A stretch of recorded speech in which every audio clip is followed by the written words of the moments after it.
Hello, my lovely students. This is Mansi. Welcome back to the channel. Now we're going to start with a new chapter, chapter number 8, force and laws of motion. So ये one shot video होने वाला है, इसमें हम revise करने वाले हैं, in depth नहीं जाएंगे. इन डेप्थ के लिए आपके पास प्लेलिस्ट मैं डिस्क्रिप्शन में डाल दूंगी. पूरा चैप्टर मैंने डिटेल में करा रखा है, वहां पे देख सकते हो. This is a one shot video and all these concept maps are taken from this Educart की सैम्पल पेपर बुक. इसमें अगर आप ये बुक परचेज करोगे आपको ये सारे कंसेप्ट मैप्स भी मिल जाएंगे एंड सैम्पल पेपर्स भी मिल जाएंगे अपने फाइनल एग्जाम्स की प्रैक्टिस के लिए. ठीक है, चलो लेट्स गेट स्टार्टेड. सबसे पहले बात करते हैं फोर्स क्या होता है. सो पुश और pull on an object that produce acceleration in the body on which it acts. So कोई भी किसी चीज को आप पुश कर रहे हो या पुल कर रहे हो, मतलब फोर्स आपको वैसे तो पता ना, अगर हम किसी चीज में जान लगा ले, जोर लगा रहे, दैट इज फोर्स लगाना. एंड इसमें दोनों चीजें होती है. एक तो एक अगर बॉडी रेस्ट पे है, लेट्स सपोज ये आराम से यहाँ पे पड़ा हुआ है, ठीक है, मैंने इस पे फोर्स लगा के इसको मूव कर दिया, तो यहाँ पे मूव हुआ. और ऐसे अगर ये स्लाइड करता हुआ जा रहा है और मैं फोर्स लगा के इसको रोक दूं, सो हम क्या करेंगे, एक रेस्ट वाली चीज को मोशन में ला सकते हैं फोर्स से, एंड एक मोशन वाली चीज को रेस्ट पे ला सकते हैं. ठीक है, दोनों वे में होता है. ऐसा नहीं कि सिर्फ हम ये सोचे कि फोर्स से हम किसी चीज को मूव करते हैं. ठीक है, चलो नेक्स्ट देखो, इफेक्ट ऑफ फोर्स. अब फोर्स का क्या क्या इफेक्ट होता है, इसको थोड़ा सा और जूम कर लेते हैं. फर्स्ट है मूव और स्टॉप दी ऑब्जेक्ट, जो मैं अभी आपको बता रही थी. एक ऑब्जेक्ट को आप मूव कर सकते हो या स्टॉप कर सकते हो.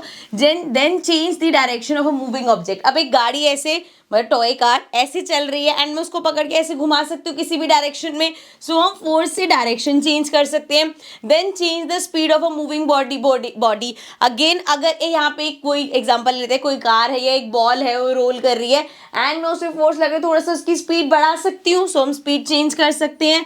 या अगर कोई तेज है तो उसको हल्का सा टच करके उसकी स्पीड कम कर सकती हूँ मैं. Then change the size and shape of a body. So अगर एक प्लास्टिक का कैन सा है या जो कैन हमारे होते हैं उसको मैं क्रश कर सकती हूँ, फोर्स लगा के उसकी शेप और साइज चेंज कर सकती हूँ. तो ये सब चीजें हम फोर्स से कर सकते हैं. देन है type of force. Now force is categorized in two types. First है balanced force, when the resultant of all the forces applied on a body is zero. अब इसमें क्या होता है, जैसे यहाँ से कोई फोर्स लगा रहे हैं और इधर से फोर्स लगा रहे हैं, सो जब दोनों का फोर्स इक्वल है, यहाँ से भी 10 न्यूटन का फोर्स लग रहा है, इधर से भी 10 न्यूटन का फोर्स लग रहा है, तो क्या होगा, चीज मूव नहीं करेगी. जो हमारा रिजल्टेंट है वो क्या होगा, जीरो होगा. समझ रहे हो. So that is a balance force, कि भैया दोनों तरफ से इक्वल बैलेंस फोर्स लग रहा था, तो वो हमारा रिजल्टेंट जीरो हो गया. And unbalance force when the resultant of all the forces applied on a body is not zero. मतलब जैसे यहाँ से फोर्स लग रहा है, यहाँ से फोर्स लग रहा है, लेकिन इस हैंड से ज्यादा फोर्स लग रहा है, तो ये चीज पीछे को मूव हो पा रही है, तो ये क्या है, अब अनबैलेंस फोर्स है. ठीक है, चलो अब हम आ जाते हैं लॉस पे. ये बहुत छोटे में है, इन डेप्थ हम अच्छे से सारी चीजें पढ़ चुके हैं. चलो, फर्स्ट लॉ ऑफ मोशन हमारा क्या होता है, an object at rest will remain in the state of rest, और if the object is in motion it will continue to be in motion in a straight line with uniform speed until and unless an external unbalanced force acts on the object to change its state. अब वो कह रहे हैं कि अगर कोई body rest पे है तो वो रेस्ट पे ही रहेगी, अगर कोई बॉडी मोशन में है तो वो मोशन में ही रहेगी, जब तक हम उस पर कोई एक्सटर्नल फोर्स नहीं लगाएंगे. अब रेस्ट वाला पार्ट तो समझ में आ जाता है कि हाँ भाई कोई बुक पढ़ी है, वो स्टेशनरी पोजीशन पे है, वो ऐसे ही रहेगी जब तक आप फोर्स लगा के उसको मूव नहीं करोगे. लेकिन जब हम बोलते हैं ना कोई चीज मोशन में है, तो वो मोशन में ही रहेगी. तो आप सोचोगे कि एक बॉल है, अगर वो रोल हो रही है, वो होती जाएगी, बट आफ्टर सम टाइम जाके वो रुकेगी ना, तो आप सोचोगे मैम बिना एक्सटर्नल फोर्स लगाए भी वो मोशन से रेस्ट पे आई. क्यों, क्योंकि उस पर फ्रिक्शन तो कॉज हो रहा है ना, मतलब कहीं से तो कोई फोर्स लग रहा है ना, तभी जाके वो स्टॉप हुई है. ठीक है, तो ये ध्यान रखना है, कंफ्यूजन हर बच्चों को होती है, इसलिए मैंने पहले ही क्लियर कर दिया.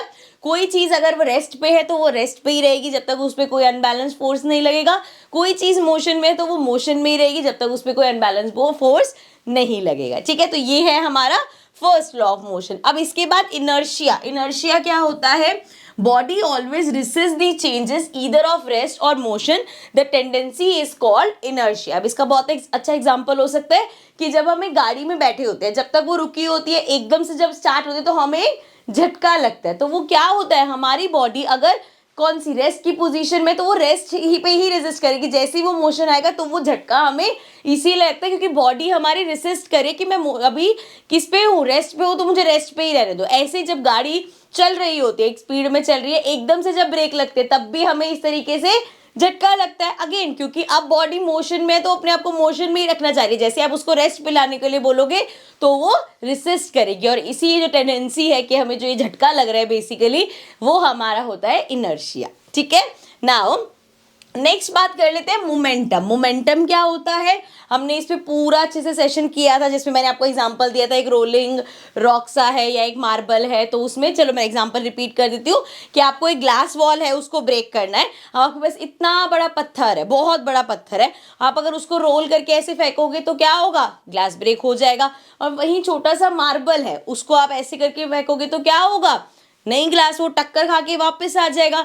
लेकिन वहीं अगर उस मार्बल को आप एक गन में रिफिल करके शूट करते हो दूर से तो क्या होगा, जब वो बहुत ज्यादा फोर्स के साथ जाएगी तो वो ग्लास को ब्रेक कर सकती है। यही हमारा मोमेंटम होता है, किसी चीज का कितना मास है। अब यहाँ पे जब हम वो बड़े रॉक की बात कर रहे थे और छोटे मार्बल का कंपैरिजन कर रहे थे तो उन दोनों में मास का फर्क था। बड़ा वाला जो रॉक था उसका मास बहुत ज्यादा था। सेकेंड में जब हमने छोटे से मार्बल को दूर से जोर से शूट किया तो वेलोसिटी का फर्क आया। तो मास और वेलोसिटी मिलके बनाते हैं हमारा मोमेंटम। सो मोमेंटम होता है हमारा p and is always equal to mass into velocity. Okay, clear है? चलो आगे बढ़ जाते हैं, सेकेंड लॉ ऑफ मोशन देखते हैं।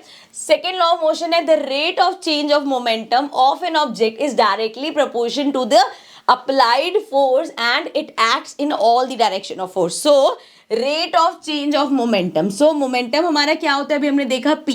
अगर rate of change बोल रहे हैं, चेंज हो रहा है मतलब there are two momentum. So एक मान लो हमारा p1 हो गया minus p2 and rate of change with respect to time होता है ना। वो कह रहे हैं rate of change of momentum and it is directly proportional to, किसके प्रोपोर्शनल है, फोर्स के। सो हमारे फोर्स के डायरेक्टली प्रोपोर्शन है। अब इसमें देखो P1 क्या होगा हमारा, mass into V1 minus mass into V2, या इसको V और U रख सकते हैं, अपॉन में T, इसको मैं ऐसे लिख सकती हूँ mv माइनस mu अपॉन में T। अब अगर, क्योंकि देखो मास तो सेम ही रहेगा ना, V और U पता है ना इनिशियल पोजीशन और फाइनल पोजीशन होता है हमारा। सो अगर मैं इसमें से m कॉमन ले लूँ, इधर कर दूँ, m कॉमन ले लिया, ये आ गया v माइनस u और इस पूरे के नीचे t है and it is directly proportional to f। अब हमें पता है ये v माइनस u और t ये हमारा एक्सेलरेशन का फॉर्मूला होता है, तो यहाँ से मैं लिख सकती हूँ ma is directly proportional to force. So force directly proportional है ma की, और इसको हम f इक्वल्स टू ma भी लिखते हैं क्योंकि जो कांस्टेंट है वो 1 हो जाता है।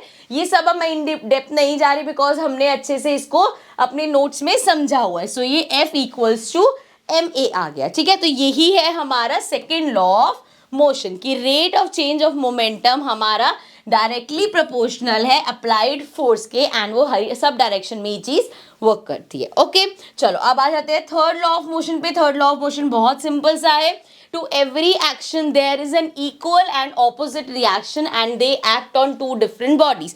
अब वो कह रहे हैं हर एक्शन का एक इक्वल एंड ऑपोजिट रिएक्शन होता है। अगर आप किसी चीज पे फोर्स लगा रहे हो, जितना फोर्स आप लगा रहे हो, जितना आपका एक्शन है, उतना ही सामने से रिएक्शन भी होता है, उतना ही फोर्स आपको भी मिलता है।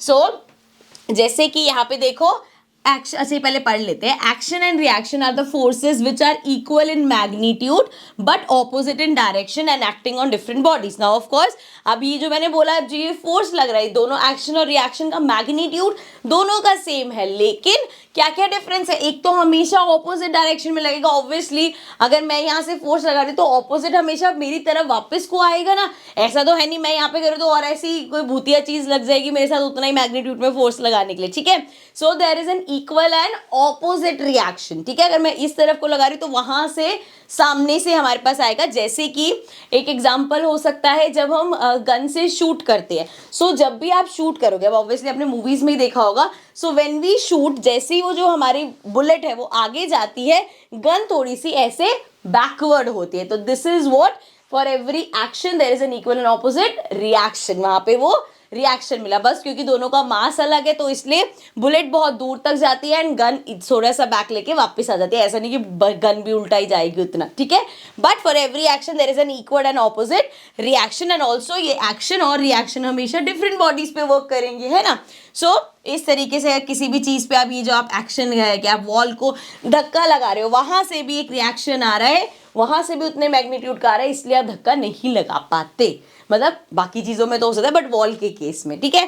Now this was our chapter force and law of motion. जिन बच्चों ने इनको अच्छे से कर रखा होगा उनको ये वन शॉट में कोई दिक्कत नहीं आ रही होगी, सारे टॉपिक्स क्लियर होंगे। लेकिन अगर आपको किसी टॉपिक में से लग रहा है कि यार ये टॉपिक मेरे को ढंग से समझ नहीं आया, तो आप उस टॉपिक का फुल फ्लेज वीडियो जरूर देखना। अपने कंसेप्ट को क्लियर रखोगे तो आपको बहुत ईजी लगेंगे एग्जाम, ठीक है। वहां पे हर क्वेश्चन आप अटेम्प्ट कर पाओगे। So I see you all in the next video. Till then take care and bye.